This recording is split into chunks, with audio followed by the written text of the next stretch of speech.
Greetings and welcome to our series of weekly devotionals where we take a look at one of the lectionary readings for this coming week and offer some thoughts for reflection. This week we're going to look at a passage in the book of Acts, chapter 4.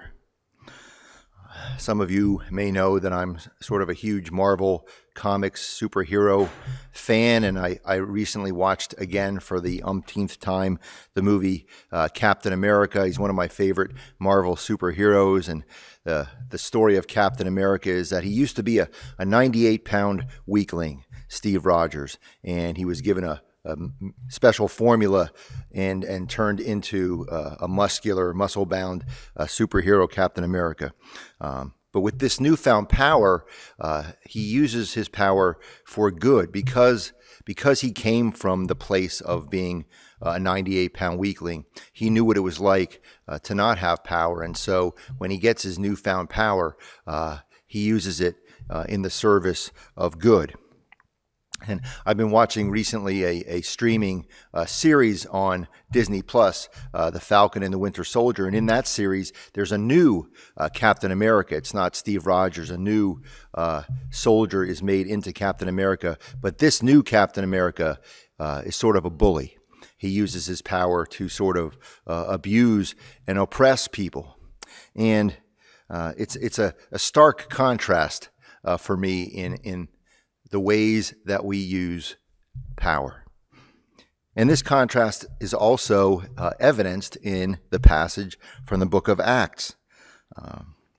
Peter and John, Jesus' disciples, use the power at their disposal, the power of God to heal, to help, to serve others in the service of compassion and service. And then there are the rulers, the Jewish rulers that oppose Peter and John. And we hear in this passage, while Peter and John were speaking to the people, the priests, the captains of the temple, and the Sadducees came to them, much annoyed because they were teaching the people. So they arrested them and put them in custody until the next day. And when they had made the prisoners stand in their midst, they inquired, "By what power or by what name did you do this?"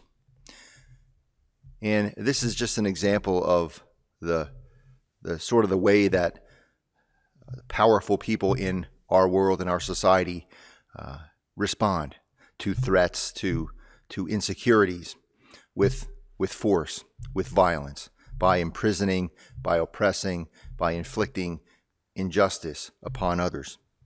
And it's a very stark contrast with the power that is used by the disciples of Jesus Christ.